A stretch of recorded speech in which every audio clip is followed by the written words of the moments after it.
Let's do All it. right. Hello, everyone. Welcome to the New Elections Daily program, Blast from the Past, where we interview former members of Congress. I have my friend Armin with me today, who's a co-contributor and host, and we're happy to have our first guest, the former Congresswoman from South Florida's 27th Congressional District, Republican Ileana Ros-Lehtinen. Harrison and Armin, thank you so much for this invitation. I love to see young people involved in elections and public affairs, and how great that you're doing this. Thank you so much. It's a privilege and an honor to be on your show. Yeah, wonderful. Could you real quick tell the viewers a little bit about yourself, what you did? We're going to focus more on the details later, but what you're doing today. Sure. Well, right now, after I retired from Congress, I was there 29 years and change, so almost 30 years in Congress. I joined a firm that's based in Washington, D.C., but it's an international firm called Aiken Gump. It's kind of a funky name. But in DC, it's pretty well known. I would say here in South Florida, where I am at right now, this is my home in Miami. It's not a real well-known firm, but I love what I'm doing because it's really an extension of what I did as a member of Congress. I was on the Foreign Affairs Committee and chaired it and was the ranking member for a while as well, and worked with a lot of countries and a lot of diplomats and embassies and heads of state. And at Aiken Gump, I represent domestic interests also, but one of our biggest clients that I get a chance to work on is the UAE, United Arab Emirates. And we just had this incredible peace accord with Israel, the Abraham Accords, along with Bahrain as well. And then we had this huge arms sales, which was a pretty big vote. So I worked, I was a lobbyist for that vote, and I got to lobby my former members, my former colleagues. But it's a brand new Congress now, and with this new folks coming in, it's there are a few old blasts from the past, as you call it, this show, but it's really made up of a lot of younger folks and folks who maybe have never even served in office before, which is a new phenomenon. We used to always have like a farm team. They would come from school boards or city councils or state legislatures, but now, boom, you get elected to Congress. So people like fresh faces and new voices. So it's a brand new day for our nation's capital. Good. Thank you for that introduction. So I guess we'll get to the first question. So we're just going to be alternating back and forth. I think we have like five or so. So my first question for you is, what was it like serving in the Florida legislature, and how did your service there prepare you for Congress? Great question. I loved serving in the Florida legislature. It's in Tallahassee, the capital of Florida, and I mean, it's grown and it's maybe more cosmopolitan now, but it's a pretty sleepy college town. FSU is there, and I loved it. That's where I met Dexter, my husband. We were both state representatives at the same time. He was a Democrat. I'm a Republican. He changed parties. We have our ways, and then we served together in the Florida Senate. Now, that was a real trip because the Florida Senate only has 40 members. And here, Dexter's a Florida senator. I'm a Florida senator. We were 2 of 40 senators. So that was a whole lot of fun, and we could accomplish a lot. And I enjoyed my time in the Florida legislature, and I hope that more people run for those kinds of offices before they get to Congress, because it really does prepare you to understand that it's a collegial body, that you have to get along with people. It's your ideas may be great, but somebody else has pretty great ideas too. So it keeps you humble, and I think sometimes new members need that humility, and some of them are lacking in that. So I enjoyed it, and I got to do great things for the constituents. I loved every minute of it. Wonderful. Armin, do you want to ask your first question? Yeah, so actually, banking right off of that, so you first ran for Congress back in 1989 after former Congressman Claude Pepper died. And that was one of the seminal moments in the ascendancy of the Cuban-American community into politics. So my question is, first off, what drove you to run for Congress from the legislature? And second, how was the Cuban-American community's involvement in politics different then, back in 1989, compared to Excellent questions. Well, what drove me to run for Congress, like I said, I was so happy being in the Florida Senate, But then my husband got tapped to be U.S. attorney here in South Florida, and Claude Pepper died. Now, he had been in office for so long before your parents were even born. I mean, it's a long time ago, and many generations of public officials came and went, and Claude Pepper still hung in there in the in Congress. And so they were all like vultures zipping around him. But he was so beloved. Was there when Social Security was created. I mean, you name it, Claude Pepper, he was an institution. But the one thing that I didn't have in the Florida legislature that Congress offered to me was international affairs. Foreign affairs. Right. I was born in Cuba, came over here when I was 8, so lost my homeland to communism. So I knew what that was like, and wanted to make sure that our great country, the United States of America, never got to that level. So foreign affairs is what drove me to Congress. But that was a nasty, nasty race. Oh my gosh. There were a lot of people in 1989 that ran for that seat because, like I said, everybody's waiting for poor Claude to die. And there were like 7 Democrats, or 8, 9, 10, and the same amount of Republicans. And finally, you get to 1 Republican, me, and 1 Democrat. And the gentleman who was the Democratic nominee ran on a very racist platform. His theme for the race was, "This is an American seat." And I thought, what does that mean? Of course, it's an American seat. It was kind of a dig to say, she's not a real American. She was born in Cuba, naturalized American. And as you know, we don't have second grade or second class citizens. Everybody's an American who's an American. So it really brought our community together, just like the rug and the Big Lebowski brings the whole room together. That kind of statement, "This is an American seat," it really got the Hispanic community riled up, and not Cubans against Puerto Ricans or Nicaragua. I mean, just everybody was really united to say that's not a right thing to say, not about Ileana, but about our community. So we had a tremendous turnout, and of course, it's a Florida election. The supervisor of election passed out when the computers froze, and we had our fair share of Florida drama. And and little did I know that I became the first Latina elected to Congress, and I didn't even know it.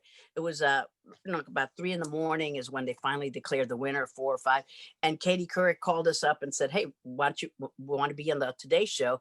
And we figured, okay, we're up already. I said, "Sure." And the first question, she said, "How does it feel to be the first Latina in Congress?"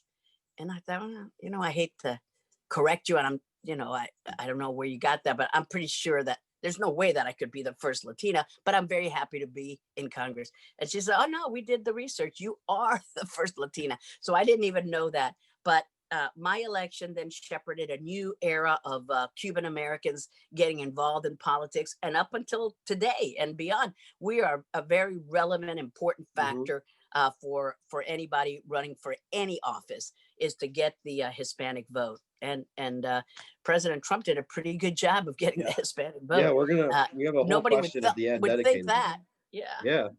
So my second question for you relates to the middle point of your service, and it says, who were some of your favorite colleagues from across the aisle, and what was a bipartisan accomplishment that you're very proud of? Like a single thing that you're most proud of. Yeah. Phew. Wow. I should know the answer to that, but I don't. I just enjoyed serving in Congress. I would say that in the Florida legislature, my biggest accomplishment is that I helped create the Florida prepaid tuition program with Curtis Peterson. He was a senator from Lakeland, Florida, a Democrat. I've always worked across the aisle.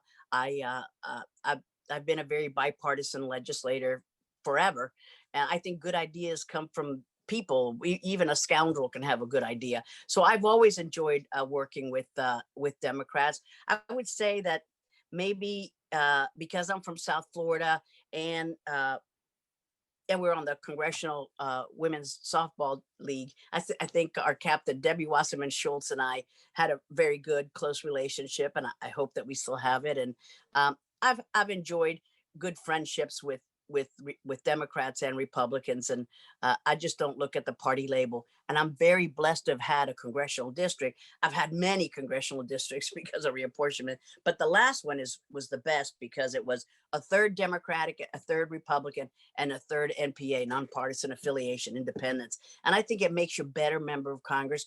Most districts, as you know, are very Republican or very Democrat, and that's a shame. We should have more split up districts. It makes you a better member. Yeah. And I would say what's my biggest accomplishment in Congress is just getting along with people and helping people pass bills that are good for their constituents, and they help me. I enjoyed every day serving in Congress. I still can't believe that a little Cuban refugee who came to the United States, not speaking a word of English, is actually looking at this beautiful dome every night and get to have a vote there. It's pretty awesome. Wonderful. Yeah, Armin, do you want to ask your second question? Yeah. So, in your time working in international affairs, you've taken numerous stands against human rights abuses, especially, when you had the gavel of the Foreign Affairs Committee. So, with hindsight, being 2020 and all that, is there anything during your time in the House that you would have done differently with any on any particular foreign policy That's issue? a great question. That is a great question. In foreign policy, let me see. Well, one issue that really tied me up in knots for a long time was an issue that seems that took place a long time ago, but it's still a very timely topic, and that's the Armenian genocide. Whether to label that a genocide or not, and I really I was torn on that question because it came at a sensitive time with negotiations with other countries that meant a lot to those countries. But I don't even remember how I voted on that, but I probably voted different ways on different bills, different ways on the same bill, because after 30 years in Congress, one thing that I learned is that you shouldn't just dogmatically cling to your position no matter what new evidence or new information comes your way. I found that I was able to change my mind on certain topics. For example, climate change. I never really thought of it as a real problem until I got to represent the Keys and Miami Beach and got to see it firsthand in the city of Miami. My gosh, we have sea level rise, we have acidification of the oceans, and I got to see global warming as a real threat to our livelihood. And I wasn't always thinking that 30 years ago when I first got to Congress. So I think people evolve and you change your stance on issues, and I don't think it's a bad thing if you're doing it for all the right reasons. You get new information or you learn something. So I have probably taken many votes on the same issue, and people could say, wow, you change your mind a lot. Well, I grow, I learn, and I hope that as members of Congress, you all grow and that you change your mind when new evidence comes. But I can't think of a single a vote right off, but I have evolved on some issues. Great. Oh, and marriage equality, that's not foreign affairs either, but I would say my views have evolved a Another lot. issue. Yeah, from when I first started, and I voted for marriages. If I remember between correctly, you were man the and a woman. first Yeah. Republican in the House to come out in support of marriage equality. Yeah, so I'm really proud of that. And that's another instance where, I could say, no, I've always believed this, but you change when you get new information. So I have evolved on many issues, and I'm proud of that. Right. Yeah, that's good. Thank you. So my third question is, you said when you retired from Congress in 2018 that the right Republican could hold your seat. And though the seat flipped to Donna Shalala in 2018, Republican Maria Elvira Salazar flipped the seat back this year. So my question is, what advice would you give her as she begins her first term in Congress representing your old seat next week? And on top of that, how do you think Republicans should approach continuing their success in South Florida in future elections? Really nice questions. Thank you. I have given her my advice. I don't know if she'll take it, but she's pretty smart. She doesn't need too much advice from anybody. But I always told her to be fair with constituents, to tell them how she's going to vote on a certain issue. If she changes her mind, she owes them an explanation. And constituent service is what people really count on, because if folks are very down on government, and I mean, we very unpopular to be an elected official. Uh, People think of elected officials as the enemy. And so I told her to be accessible. Don't get in your ivory tower, in your home, and don't come out to see the people. Be accessible, let them vent on you. And maybe they have some really good ideas that you could do, you could make new laws on. So I've always found constituents are an inspiring fountain of information, and she's very people oriented, and so was Donna. Shalala was a very good member of Congress too. Both of them were very good. So in this what used to be my district, voters had a real wonderful opportunity to choose between two good principled people, and I think that Maria Elvira Salazar will keep the district for a long time. And if she does the right thing, which is to stay in touch with her district and with her constituents. Wonderful. Thank you. And I think Armin has a follow-up question relating it nationally if he wants to ask that. Yeah. Well, yeah. So, I mean, we saw the Republican success in Latino heavy districts in South Florida, Maria Elvira Salazar's district. Amazing. I know. And in the neighboring 26th district, Carlos Jimenez won his race too for Congress as well. And Trump also managed to find 200,000 new Republicans in Miami-Dade County. Which, personally, I didn't think, there were that many Republicans left to find. None of us really expected it. I'll tell you No, that. really. And he did. And not only in Florida did he do well with Texas with and Colorado. In Texas and Colorado and New York. It was amazing. Now, yes, President-elect Biden won the Hispanic vote, but President Trump picked up amazing support. And after the public and the Hispanic community being told for 4 years that he's a racist and he hates Hispanics. So that makes it all the more incredible. So yeah, he did so well. And I think the reason that he did so well is because the traditional Democratic line is that the Democratic candidate has to be for open borders and that Hispanics really only care about immigration. And I think President Trump proved that that is not true, that for most Hispanics, they care about the economy and they care about the kids' school being free of drugs and a number of things. But most Hispanic voters, for them, immigration is not the number one or number two or number three issue. And I think all parties should recognize that. An appeal to the Hispanic voters is not just immigration. Right. Mm-hmm. Yeah. I guess this ties into a little bonus question at the end that you brought up earlier with issues that you've changed your opinion on. And my question for you is, what do you think is one really important national issue that the parties can come together to solve in the next decade, or an issue that's very important to you personally since the time you've been out of Congress? Well, I do believe that climate change is a true issue, and we see that it has real impact in coastal cities like Miami and Miami Beach. And I think that our GOP needs to wake up and really tackle this and have some forward-thinking answers. And we have already a good caucus that's made up of Democrats and Republicans. Carlos Curbelo was the one who really talked to me about climate change and making it an important part of my plank. And I think that the Republican Party needs to step up. Also, I'm very glad that the Republican Party did a really good job, thanks to people like Elise Stefanik, of getting women elected, because we are so sorely underrepresented in the Republican Party. So we need to attract younger voters like you too.